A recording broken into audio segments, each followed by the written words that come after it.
Time's running out fast for the Gunners in their bid to add a forward, and the fallout from Michael Oliver's shocking decision at the weekend continues. We're going to discuss Jhon Duran, who could be on the move if Villa's demands are met. We'll bring you the latest on Sverre Nypan, Benjamin Sesko, Oleksandr Isak, and more on this edition of the Chronicles of a Gooner podcast.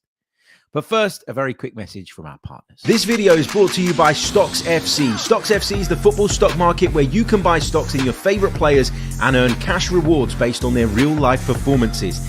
To get you started, they're giving away 5 free stocks to every user that signs up this month, offering you the chance to familiarise yourself with the platform.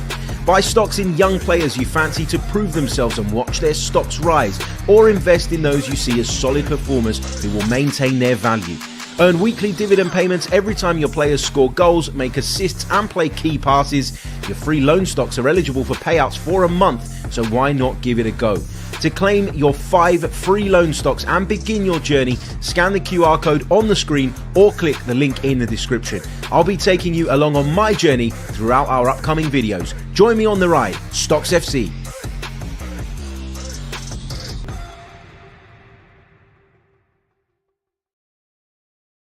Good morning, Gooners. Happy Tuesday. Welcome back to another live episode of the Chronicles of a Gooner podcast with me, your host, Harry Symeou. And as always, we've got a fair bit to get into. We're going to talk Jhon Duran.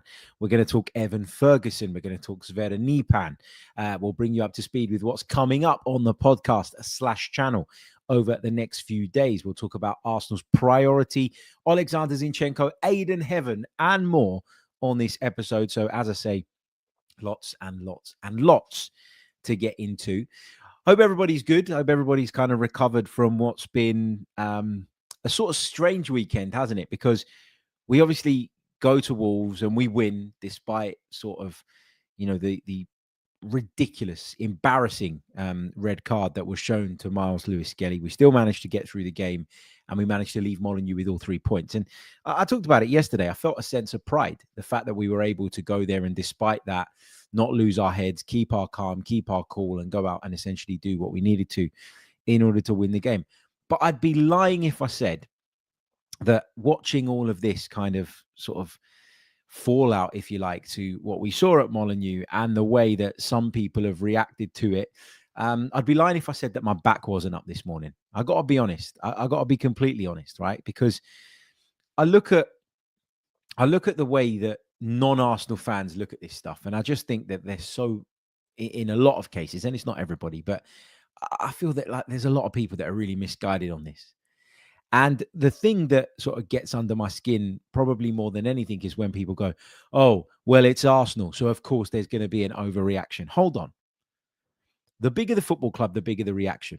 There are very few football fans in the world who will watch their team clearly wronged and stay quiet about it. There are very, very few, okay? Arsenal have a particularly big fan base. Arsenal have a particularly big online presence. And so it's going to feel like when Arsenal fans are having a moan, it's a bigger deal. When Liverpool fans have a moan, it's a massive deal. When Man United fans have a moan, it's a massive deal too. Because these are clubs with big, historical, and online modern fan bases who are going to give their opinions. There's a lot of outlets in the Arsenal world in terms of podcasts, channels. There's a lot of mainstream media that want to cover these types of stories and know that going down the route of Arsenal outrage is going to drive clicks, is going to bring them the engagement that they're all looking for, right? You've got to understand that this is the way of the world. It's not just Arsenal fans.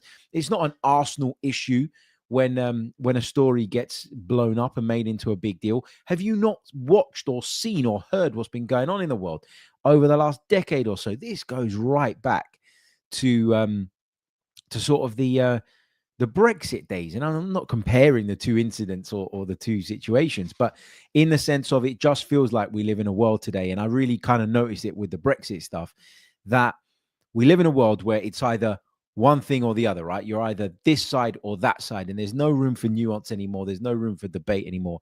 There's no room for discussion anymore. Everybody is almost extreme in one way or the other. And that is the way of the world.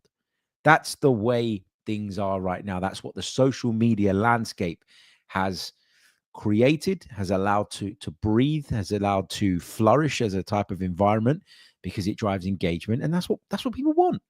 That's what people want. So when you sit there as a non-Arsenal fan and go, "Oh, it's the Arsenal fans moaning again," no, they're moaning because A, they've got good reason to moan, and B, everybody moans. It's just there's more of us, and so the noise is louder. Simple as that.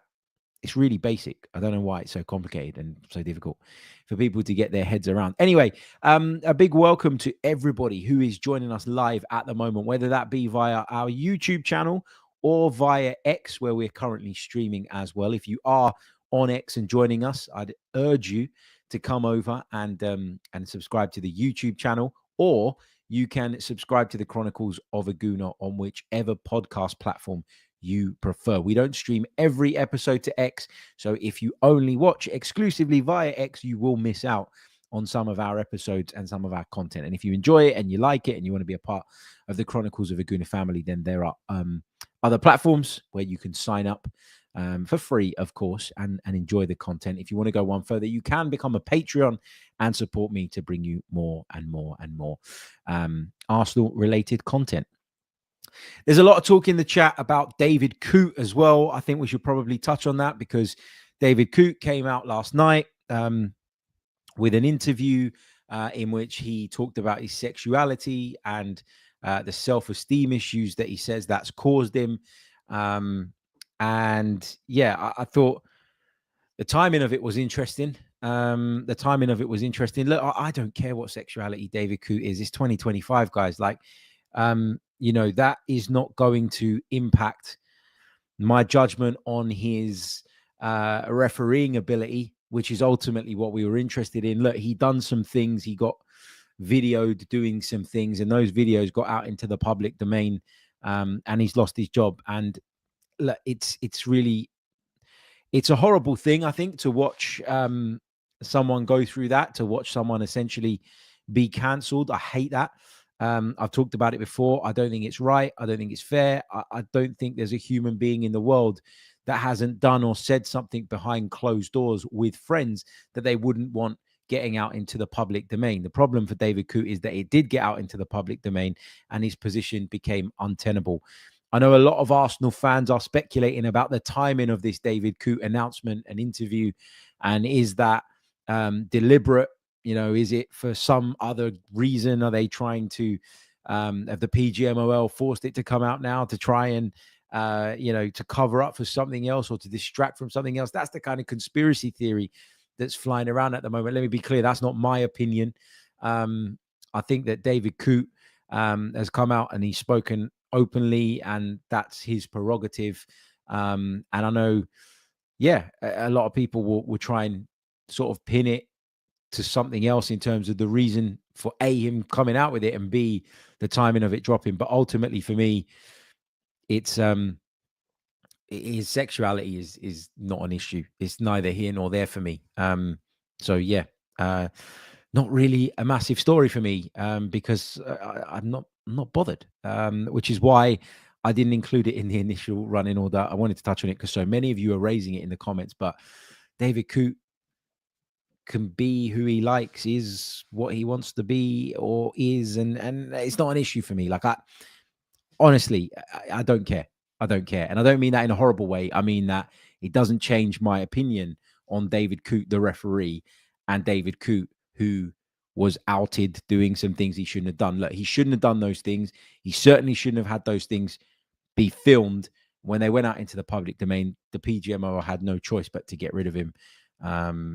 It's kind of good that he's talking and opening up about other issues that I think could be beneficial and helpful to someone else down the line who's maybe going through the same thing. But it doesn't change my opinion on A, his professionalism, and B, whether he's fit enough to be a Premier League referee. Anyway, let's move on from the David Coote stuff. I've read a lot of people online speculating over the last few days about the possibility of Arsenal signing Brighton forward Evan Ferguson on loan. We were linked with him in the past. A deal never materialized.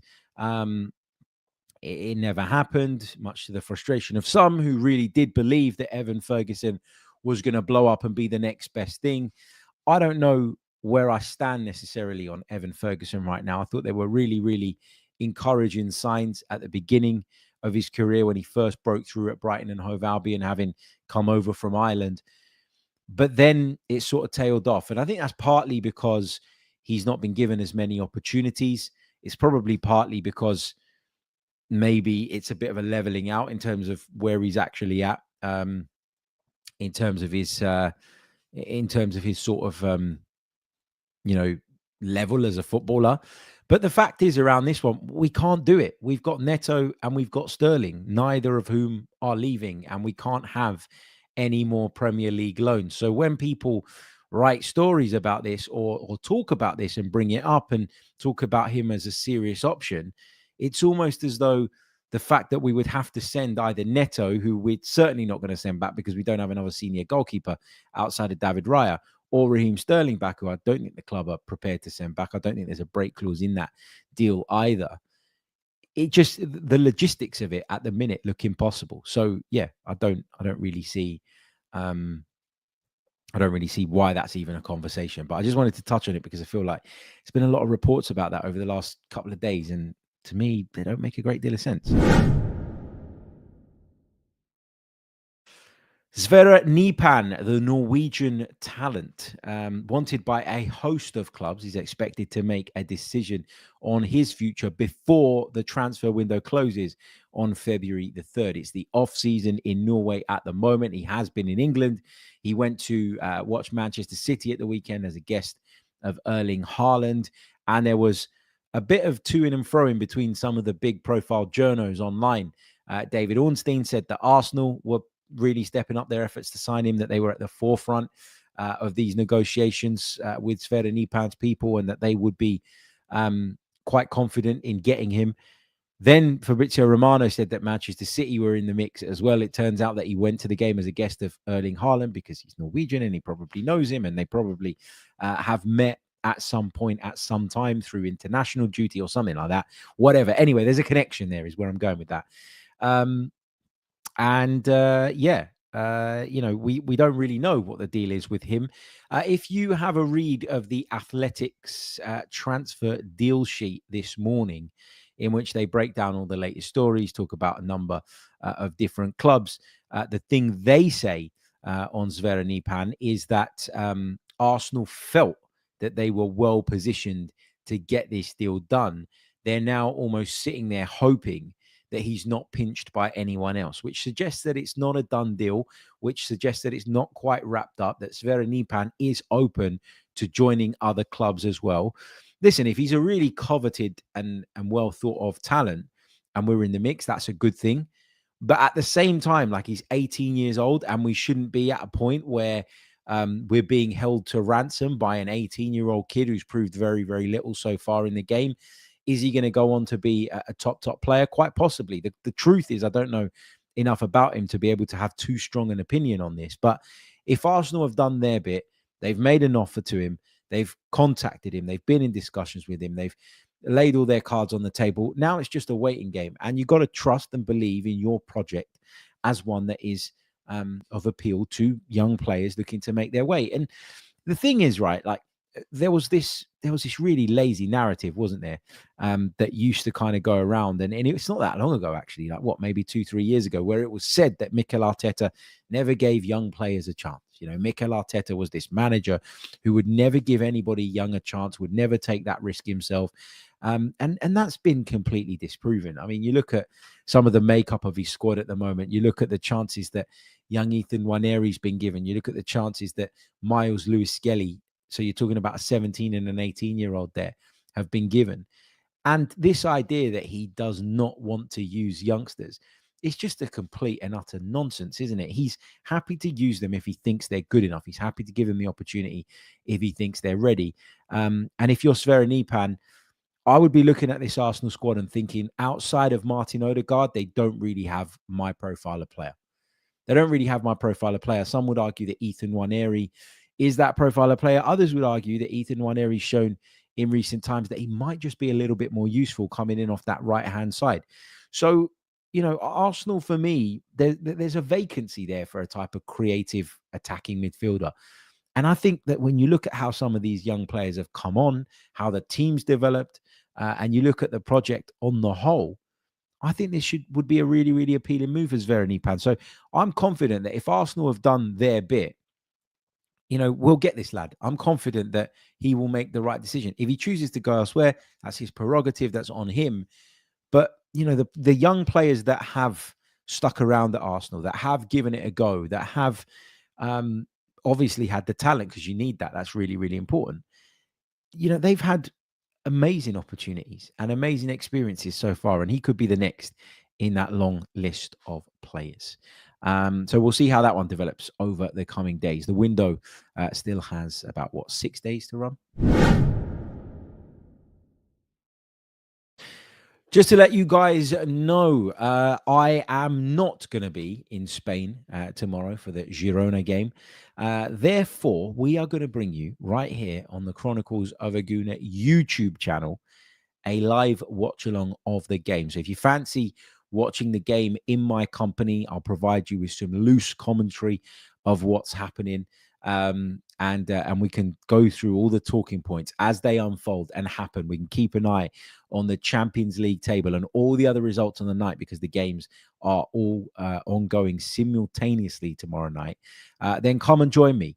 Kickoff is at 8 o'clock. We'll be live from about 7:45. We'll build up to the game. We'll discuss the team news. Then we'll take you through the entire game before bringing you the match day reaction over on the Patreon side of things, followed by the main pod in the morning, where we'll review the game in detail. But if you fancy joining me for that, Arsenal at Girona, watch along live here on the Chronicles of a Gooner YouTube channel.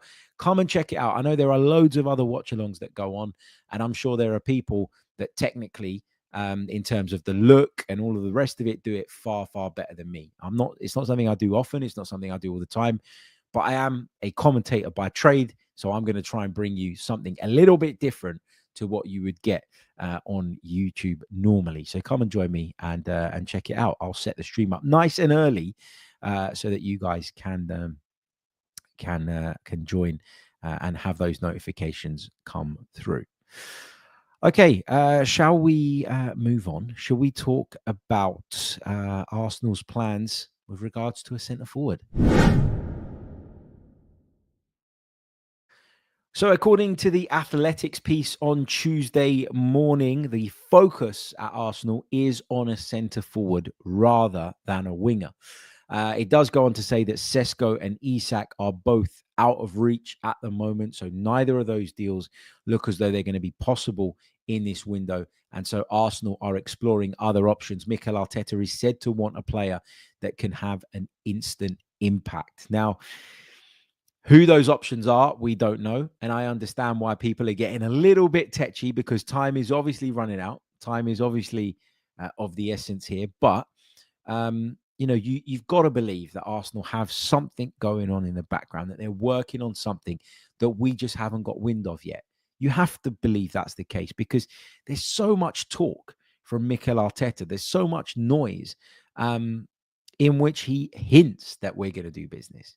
He hints that, he's pretty confident and calm about the situation. And then you look around at the reports and it's the same old names. And you're sitting there and you're going, well, we keep hearing these guys are out of reach. So why are these reports cropping up again? And you start to sort of overthink it and worry about it and panic. I'm confident that Arsenal will get someone in between now and the end of the window. Who it will be, I couldn't tell you. How impressed or unimpressed with that signing will I be? I can't tell you. But I do know that they are working very, very hard behind the scenes to try and get something over the line. Let's hope that they manage to do so.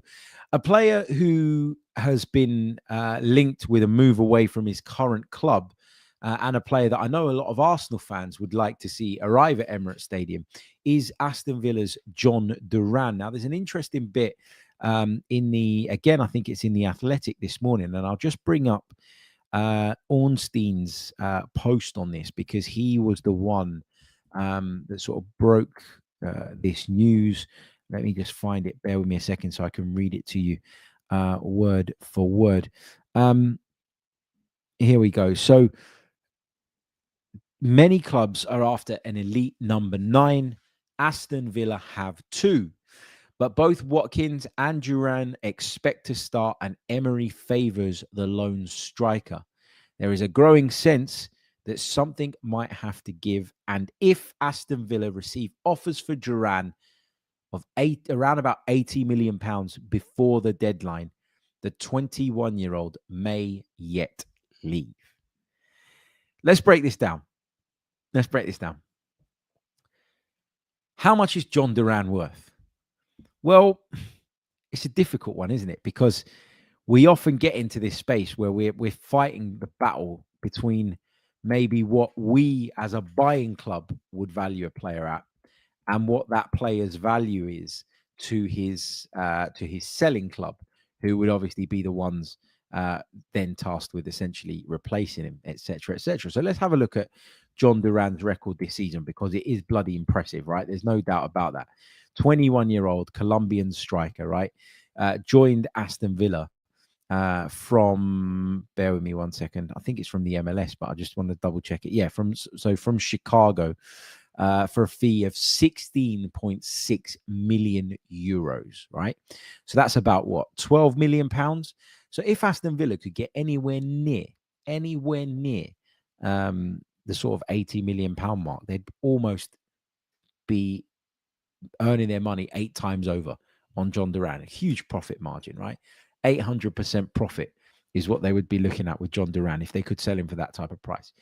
Now, his last contract extension actually wasn't that long ago. So obviously there's going to be a willing or want on Villa's side to sort of be compensated for how long he has left to run on that contract. But you look at his record this season, guys, and let me just break it down to sort of general all competitions rather than just the Premier League, because I think that's important. He's played in multiple competitions this season. You're talking about a guy who's made 29 appearances and he's got 12 goals. Now, that doesn't sound particularly like outstanding, but when you think about the fact that he's got those 12 goals in like what, 1,043 minutes of football. So if I do some quick maths here, and I'm not very good at maths, it was never really my thing.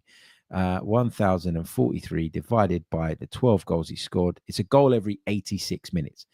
That's as good a ratio probably as anybody in European football. You know, that's probably as good as anybody in European football.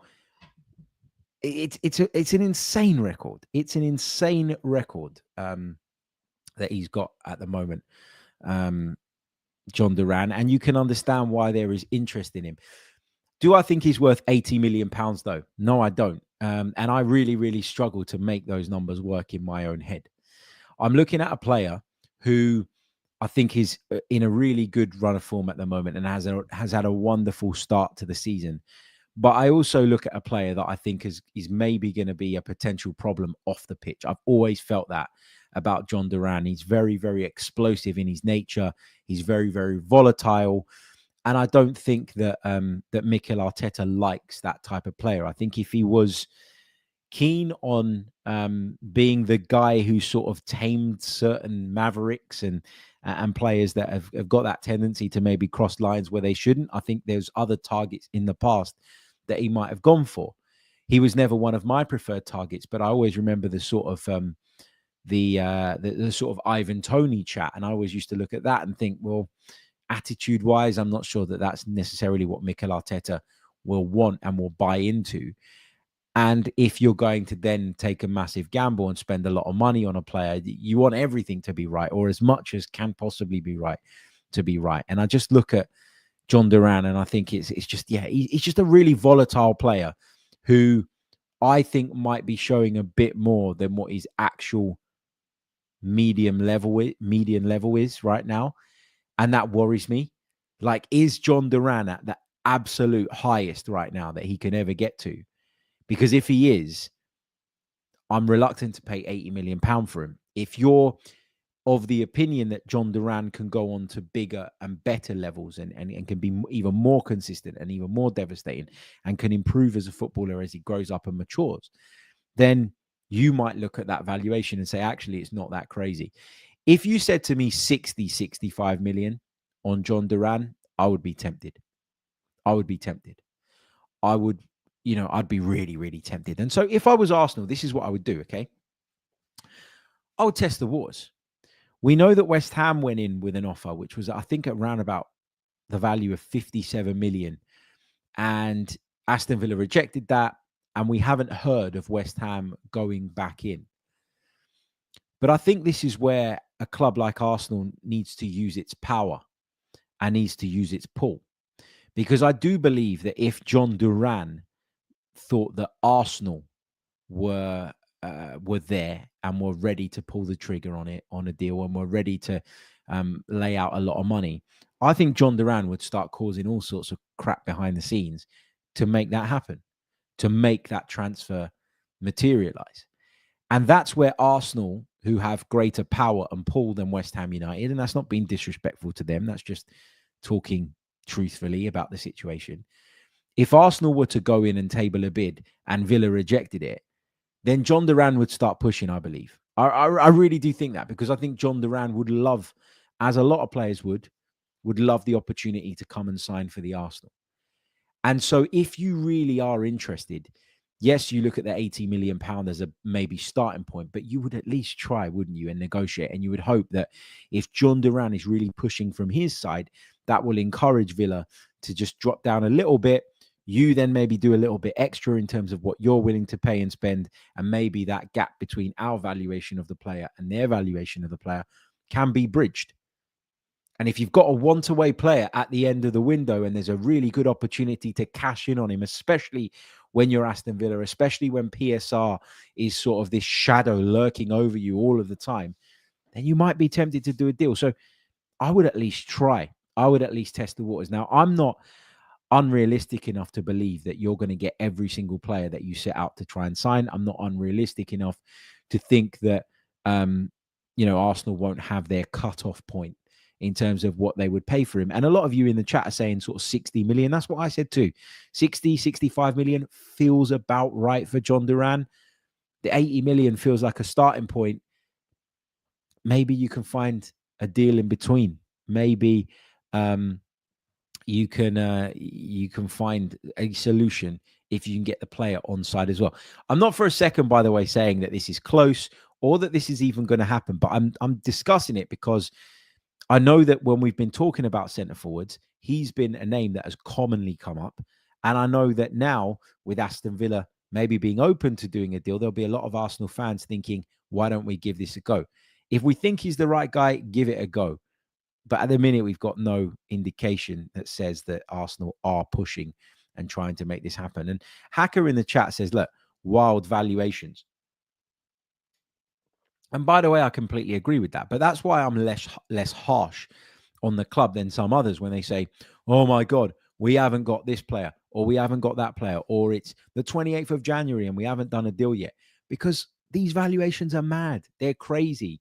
And so there's a bit of sympathy from me for the club who are going into this window with everybody and their dog knowing that we need a striker. Of course, they're going to push us.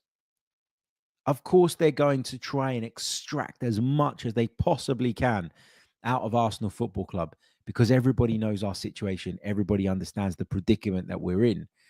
And so when I say it's not as simple as just going, click of a finger, there we go, there's our striker. That's what I'm talking about. There's so many factors. It's the negotiations with the player. It's the negotiations with the selling club. Can we finance the deal in the way that we want to? Have we got enough time to get it over the line? And people will argue to that, well, we should have started working earlier. But obviously, our situation has progressively gotten worse over the last few weeks. And that has put us on the back foot a little bit when it comes to injuries. So, yeah. Keep your thoughts coming on Jhon Duran in the live chat, and we'll take some of your questions, of course, and thoughts a little bit later on in the pod. Short pause now, and then just a couple more quick stories to run through. In terms of outgoings, there's a couple on the horizon. Apparently, Oleksandr Zinchenko could be off to Borussia Dortmund. It would be a loan with an obligation to buy in the summer. That looks as though it could still happen between now and the end of the window. Another left-back option for the Gunners is also in talks with another club. That is Celtic, or former Celtic defender, I should say, Kieran Tierney, who is in talks with them over a pre-contract agreement that would see him join the Glasgow-based Giants in the summer.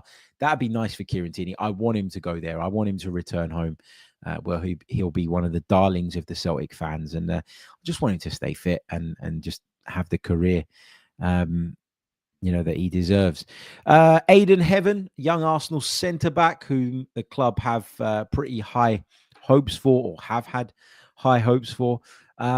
He's been exploring potential moves away as well, because he is in the process of deciding where he's going to sign a professional contract. Arsenal have offered him one, but he has gone over to Germany to talk with Eintracht Frankfurt, and he's since apparently been in conversation with Manchester United.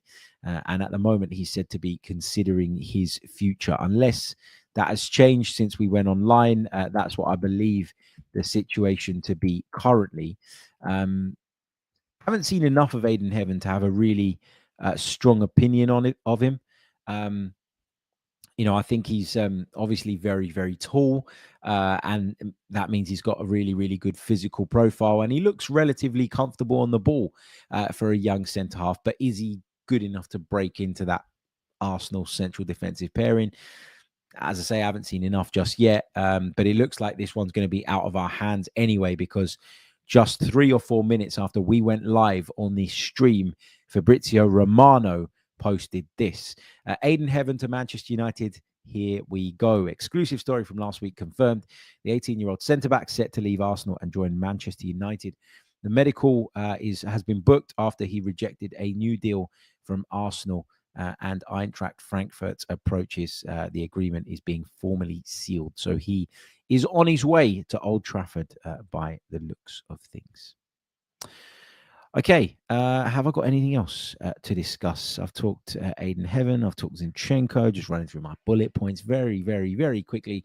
We've done the Ferguson stuff, we've done the Sverre Nypan stuff, and we've talked Jhon Duran. Get your questions and thoughts in then for the last sort of 10 minutes or so of the show. Just a quick reminder again that we will be bringing you a live watch along of the Girona versus Arsenal game tomorrow night on this very channel, if you're watching us and with us via YouTube. Please do come over, support it. We don't do them very often. I'm not often able to do them, but we are going to try and bring you something a little bit different to your conventional watch along, with a bit of a loose commentary, and we'll run through all the evening's big talking points together. So I'm really looking forward to it. Come and join me. We'll be live from 7:45. Kickoff, of course, is at 8 o'clock. All the games will be ongoing at the same time, so we'll make sure we keep you across what's going on elsewhere as well. Okay, before we move into your questions and your thoughts, could I ask very, very kindly that you leave a like on the video if you're watching us live on YouTube. There are hundreds and hundreds and hundreds of you live with us on YouTube right now, but there's nowhere near as many likes on the board as there should be to reflect that. So please leave a like. If we could get to 300 likes by the time this stream ends, I will be over the moon. It doesn't cost a thing, but it really, really does help me. Also, subscribe to the channel if you're brand new as well. That stuff really, really does help as well. And if you're listening to us via the audio platforms, well, please leave us a review, as that also helps too. Okay, let's get some of your questions. Let's take some of your thoughts then. Sugar says, Harry, if it was either 70 to 80 million for Duran or nobody this window, and we effectively forfeit this season, what would you do? When you say what would I do you mean how would I react? Because there's not a great deal I personally can do about it. But look, it's hard, isn't it? It's hard because I think we all know that our season is on this really sort of, it's almost like our season is walking a tightrope at the moment, right? And we know that one knock can send us flying off and crashing down into the abyss, right? But we also know that, with a signing, we could potentially restabilize our team and provide the support to those that need it in order to get us back on track. And our season is still looking pretty good at the minute, guys. Like, we're not in the driving seat for the Premier League, but we're certainly in the mix, and we could be even closer to Liverpool when you look at their upcoming fixtures if we do our bit over the next few weeks. So, you look at that, you look at where we are in the Champions League, really promising position. You look at the fact that, okay, we might be out of the FA Cup, but we've got the second leg of a semi-final. It's not beyond the realms of possibility that we turn around that Carabao Cup semi-final next week as well. So, there's a lot to still be positive about, and there's still a lot to look forward to. And it feels like if we don't do a bit of business, we will be missing the opportunity to try and salvage the season. And it would almost be a bit of an acceptance that, well, it's just not gone the way we wanted it to, et cetera, et cetera. And I don't want to be accepting that at this stage of the campaign, and I don't think that's right. And I've said this many, many times before. It's not always gone down well, but I don't believe that Arsenal are cash strapped at the moment. I don't believe that Arsenal are particularly close to the PSR sort of limits or anything like that. I think that Arsenal can do it. And I understand that they don't want to be scattergun in their approach. And I understand that they want to be measured in their transfer approach. And being that way in terms of identifying long-term targets, generally speaking, and getting those deals over the line is what's put Arsenal back into contention and what's put Arsenal back into the mix for the biggest trophies in the game. And it's why this season we're all so disappointed that Arsenal aren't leading the way. 5-6 years ago, that wasn't the case. I'd have been pleased to be second. And now I'm annoyed to be second. So that just shows you the progress that we've made. That didn't happen by accident, though. That came with meticulous planning. That came with making big investments in the right people at the right times, but also not being sucked into making bad investments for big value out of desperation. So, look, again, whatever happens in this window, I'm going to judge the decisions come the end of the season, depending on where we end up. Because if you lose your mind and throw your toys out of the pram at Arsenal not signing a striker in January, and then they go and win the Champions League for the first time in their history, you're going to look like a bit of an idiot. So, do you see what I mean? I think you have to reserve that judgment. But it would be really disappointing. I won't sit here and pretend that I'm pleased if we end the January window without that addition that I think we all agree we definitely need. Okay. Winning Ways says how Ademola Lookman ain't in an Arsenal shirt is crazy. I'm assuming you're a fan of the player. I like him. But again, it all comes down to what you're going to have to pay for him. And this is the issue, right? It's not that there aren't good football players out there. There are always good football players around. It's it's whether they're attainable or not. Nunandinho says, what is your feeling regarding a striker and what realistic options are out there? It's starting to get desperate and likely will be paying well above market value.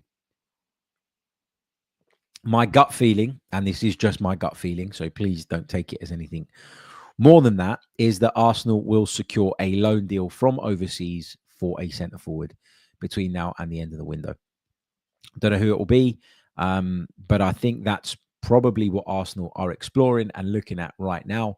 Again, it's very difficult for me to narrow it down to specific names, but I know that there are a lot of European clubs out there who have players on their books whom they would really, really benefit from getting off their wage bill, or at least having a load of their wages subsidized, as is common practice when it comes to loan deals. So if Arsenal could go to one of these clubs and say, look, we want to take this player off your hands for the remainder of the season.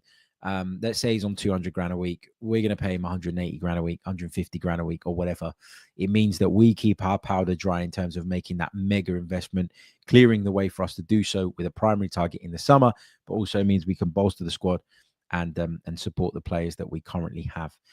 So yeah, that's what I think is probably going to happen. If I'm guessing. Jid says, I'm late. Can you summarize the pod so far? I'll read the names on the pod title. That's a big ask, mate. Look, very, very quickly. Duran, 80 million is too much. Evan Ferguson, can't loan him because the rules don't allow us to. Sverre Nypan is a player that we've tried to sign, but we're waiting to see if he's going to pick us. Focuses on a centre forward rather than a winger. Zinchenko could be off to Dortmund. Ayden Heaven is on his way to Manchester United. Oh, and we're doing a watch along of the Girona game tomorrow. There you go. That's the first 39 minutes of the pod summarized for you. TJR says, instead of Duran, would you take Watkins? If so, for what price?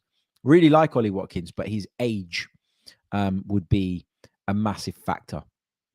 And because of his age, I don't think that Arsenal would be willing to drop big money on him. We heard about all the internal sort of disagreement, supposedly, that was going on during the summer when it came to Mikel Merino, a lot of that being to do with his age. And so I find it hard to believe then that we would go and sign, Ollie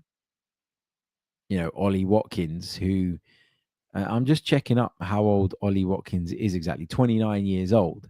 Let's have a look at when his birthday is. It's December the 30th, right? So, yeah, so he's just turned 29. So, yeah, I find it hard to believe that we would pay crazy money for him. Aston Villa wouldn't let him go for anything other than crazy money as well, because he's so important to them and everything they're doing and their hopes and aspirations. I like Ollie Watkins, have done for a while, but I've always looked at his age. I've always looked at what the price tag is likely to be and just thought it's not a realistic deal to do. Alfie Banda says, hello, Harry. Do you think we need to sign a winger like Barcola? I'd love to sign Bradley Barcola. I think he's a really, really good player. Really, really, really good player. But it isn't as simple as that, is it? And finding another Bradley Barcola isn't easy. I always think that the French league is a kind of hotbed of talent, and they've got really good sort of connections and really good records of identifying young players and bringing them up. But there's a lot of them that have come to the Premier League and have just completely and utterly tanked. Look at Nicolas Pepe as the close to home example, if you like. So I love Bradley Barcola, but how much is that going to cost? And we're being told by those in the know this morning that Arsenal are prioritising a centre forward rather than a winger at the minute, which kind of rules out Mohamed Kudus, who I've also seen mentioned in the live chat as well. Jim says, would you take Calvert-Lewin? No, not really.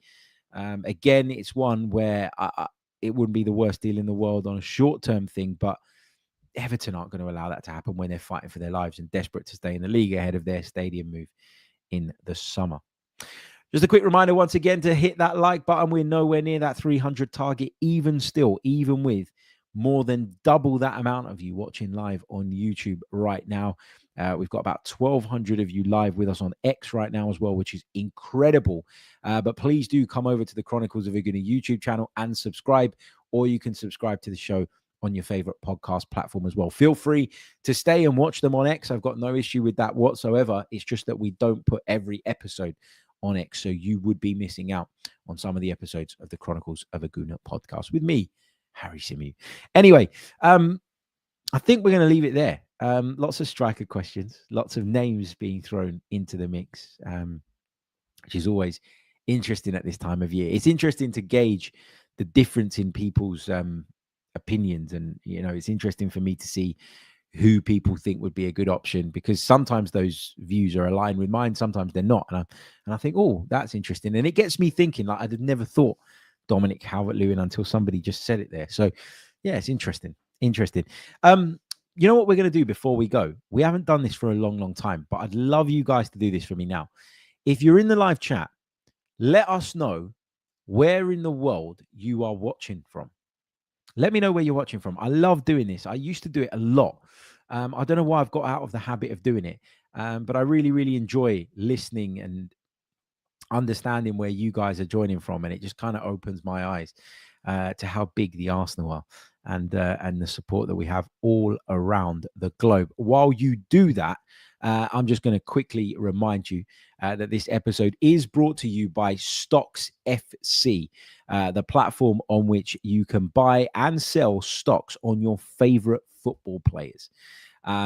Invest in your favorites, watch their value increase, earn weekly dividends out of them, or if you get the investment badly, then try and navigate your portfolio as best as possible. There'll be some winners, there'll be some losers. That's how it works, but it's great fun. I really, really enjoy playing it. I'm having a great time with it at the moment. And if you scan the QR code in the bottom right-hand corner of the screen, you can claim 5 free loan stocks, which you can earn from over the course of the first month to get you off your feet, to help you understand how the game works, to help you understand how to navigate the platform. It is great fun. If anybody's got any questions about it, please do hit me up. What I do want to emphasize is that you should only play if you can afford to play. It's not a get-rich-quick scheme. I wouldn't advise throwing money into it if it's money that you desperately need. But it is great fun, and it is something that you can stand to make quite a healthy profit from if you play it right. I really enjoy it. I'm loving it. And I thank Stocks FC a lot for their support of the Chronicles of a Gooner podcast in recent times. We look forward to continuing that partnership, hopefully, for a very, very long time. That's Stocks FC. Head over, invest in your favorite players. I've been trying to play it in a slightly maybe off-key way, in that I've been trying to invest in players whose values I believe are at a bit of a low at the moment, who have headroom to grow and improve. And I'm hoping that that is going to pay off over the course of the next few months. But it's Stocks FC. Check it out. Scan the QR code, bottom right-hand corner of your screens as you watch us, or click the link in the description. Okay, let's have a look at some of those locations then, just before we sign out. We've got Athens. We've got Hertfordshire. We've got Melbourne, we've got Kent, we've got Montserrat, South Africa. We've got London, we've got Barbados, we've got Singapore, Melbourne, Australia, Italy. We've got South Yorkshire, Bangalore, Bulgaria, Essex, Copenhagen, Cleethorpes, Nairobi, Kenya, Sierra Leone, Spain, Joburg, Rwanda, Northern Ireland, East London, Camden, not too far from me. We've got Baltimore, Maryland. We've got Nigeria. We've got more South Africa. We've got Kenya, Melbourne, Northern Ireland, Kerala in India, Victoria in Australia, Ethiopia. We've got Bull Pond Road, London, Kenya again, Tamworth. What else have we got? Lots of Australians joining us at this time, which is cool to see. Amsterdam, Mumbai, Uganda, Barnet, Portugal. Oh, it's amazing. It's amazing to see how many of you are joining us from all over the world. 5 Melbourneians, wild. Oldbury, Highbury. Is Oldbury a place, or is that just a mocking of High? I don't even know. It probably is, and I just don't know. Vanuatu, Nigeria. Incredible. Craig says, we like to hear your soothing voice before heading to bed, mate. My soothing voice. My wife tells me to shut up when I'm talking about football before bedtime, but hey, it is what it is. Anyway, thank you all so much for joining me on another episode of the Chronicles of a Gooner podcast. I really, really do appreciate it. Thank you to the thousands live with us this afternoon, or this morning, I should say. It might be afternoon, depending on where you are in the world. Thank you all so much. I will catch you all again very, very soon. Remember, we've got a normal pod to come tomorrow morning, Wednesday morning, and then we've got the watch along to come in the evening as well. So make sure you stay tuned. If anything major breaks, anything else happens, we will jump on and cover it in the meantime as well. Until the next one, take care of yourselves. Have a great day. Goodbye. Up the Arsenal.